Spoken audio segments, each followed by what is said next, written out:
madaxweyne ku-xigeenka labaad ee dowlad goboleedka Jubbaland Cabdiqaadir Xaaji Maxamuud Lugo Dheere ayaa boqolaal shacab iyo qaar ka mid ah mas'uuliyiinta dowladda kula tukaday garoonka kubadda cagta Waame ee magaalada Kismaayo. madaxweyne ku-xigeenka ayaa shacabka Soomaaliyeed gaar ahaan dadka reer Jubbaland ugu hambalyeeyay maalinta koowaad ee Ciidul Fidriga isaguna uu rajeeyay in sanadkan sanadkiisa kale ay ku gaaraan bashbash iyo barwaaqo. madaxweyne ku-xigeenka ayaa shacabka ugu baaqay in la caawiyo dadka masaakiinta ah sidoo kale waxa uu ugu baaqay shacabka Jubbaland in ay ciidamada kala shaqeeyaan sugidda amniga sida bulshada Jubbaland ay uga wada ciidaan farxad iyo damaashaad. hambalyo maalinka ciidda waajibaadkii soonka farqka la soo gutay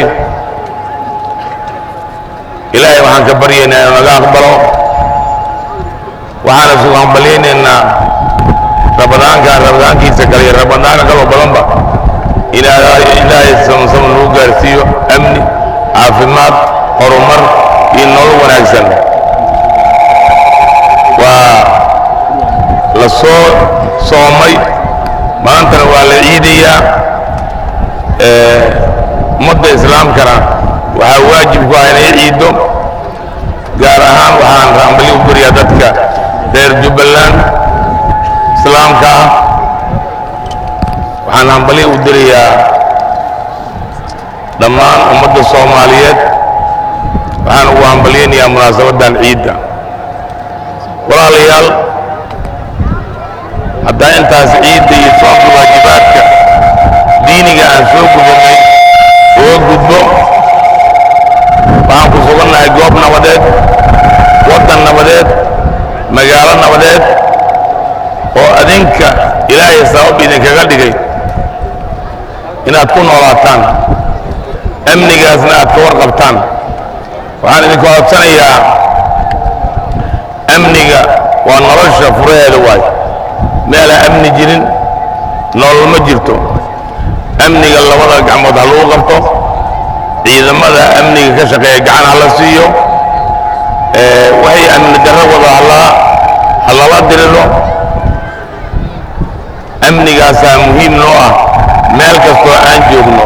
qaar ka mid ah shacabkii ka qayb galay salaada ciidda oo dareenkooda farxad la wadaagay qoysaska iyo asxaabtooda iyaguna munaasabada ciidda u hambaliyay shacabka Soomaaliyeed. muslimiinta oo halkan ku ciiday qaasatan reer Jubbaland ayaan u ciidaa waxaan leeyahay ciid mubaarak kull caam wa antum bikhair taqabbal Allahu minna wa minkum a'mal.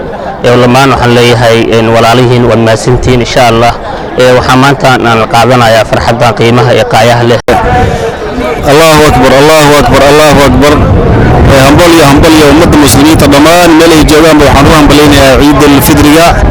marka insha Allah taala waxaan leeyahay si wanaagsan u ciida gaar ahaan ummadda Soomaaliyeed gaar ahaan reer Jubbaland gaar ahaan Kismaayo waxaan leenahay si fiican u ciida aad mubarak taqabbal Allahu minna wa minkum salihul a'mal. waxaan u hambaleynayaa ummadda muslimiinta ee ku nool Soomaaliya gaar ahaan Jubbaland dhammaan waxaan leeyahay ciideeda si nabada ku ciida ciid mubaarak maanta ku ciideena si nabada magaalada Kismaayo aad iyo aad ugu faraxsanahay inaan Kismaayo ku soo ciido oo Muqdisho uga imaado inaan Kismaayo ku ciido waa nabad. waxaan rajeynayaa ummadda muslimiinta Soomaaliyeed meel walba ay joogaan waxaan leeyahay ciid wanaagsan. ciideeda kale ilaahay nabad iyo barwaaqo iyo bashbash ilaahay nagu gaarsiiyo. ilaahay waxaan ka baryaynaa inay nabadda sii horumarto.